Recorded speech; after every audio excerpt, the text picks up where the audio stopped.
Hi mga mi!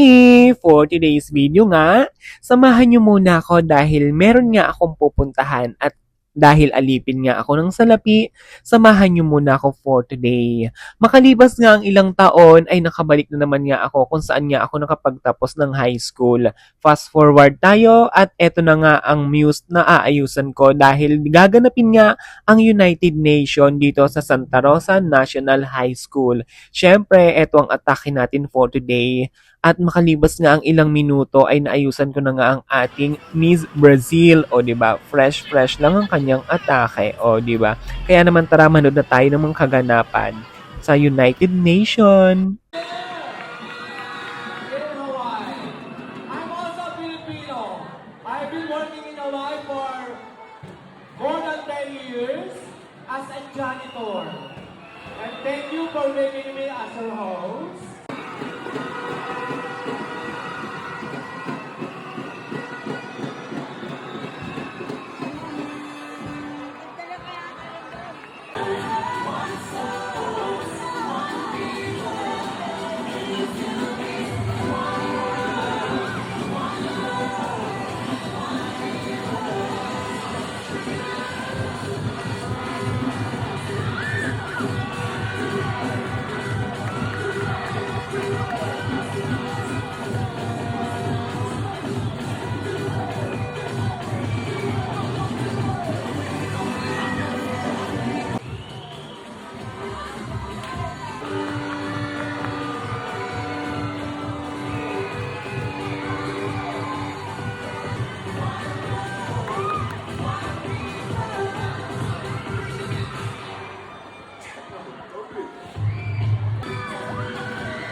Okay, so set.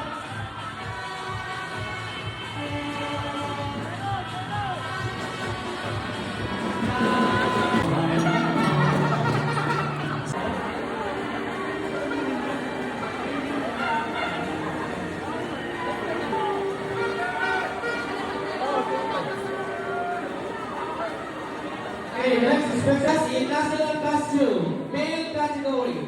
Candidate number 10. And female category, candidate number 20.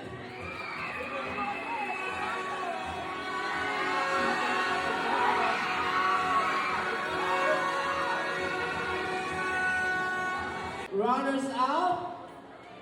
This year's Miss United Nations is candidate number 20.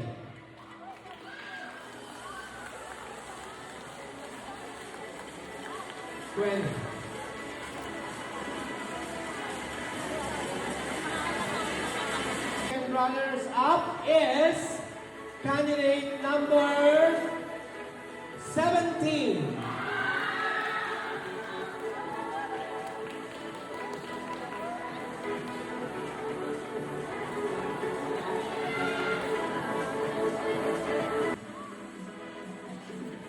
Candidate number 26.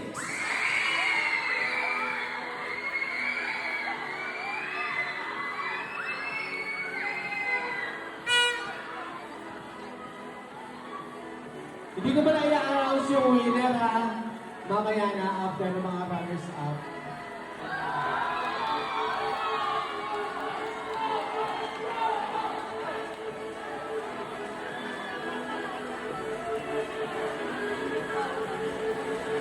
Okay, our second runner, 15.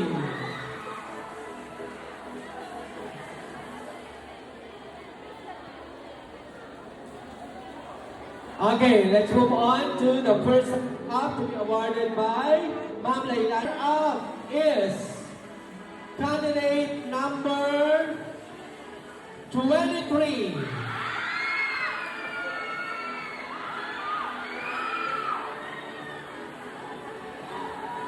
Ako, ito na, the moment of truth.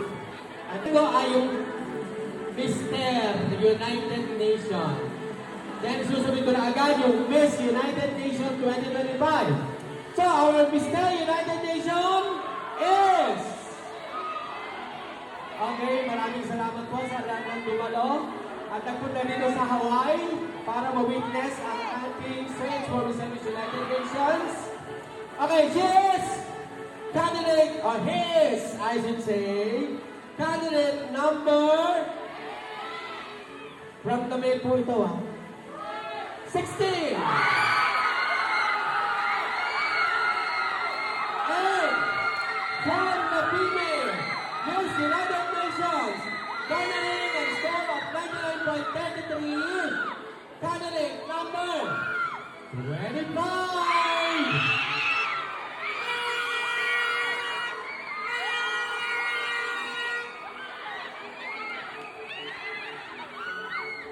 So, congratulations to all our winners and to the non-winners. Better luck next time. Okay, may picture taking daw po lahat ng candidates ba? Okay.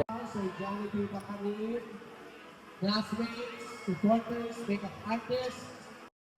Saan kayo? Yung girls dito sa kabila. Isa pa.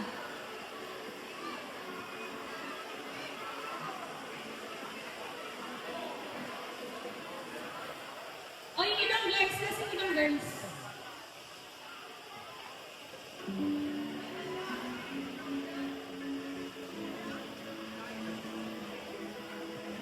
Pictures ba yun? Ito, pagod na kayo. Congratulations sa lahat ng nanalo at yan nga ang kaganapan sa Santa Rosa National High School. Thank you for watching!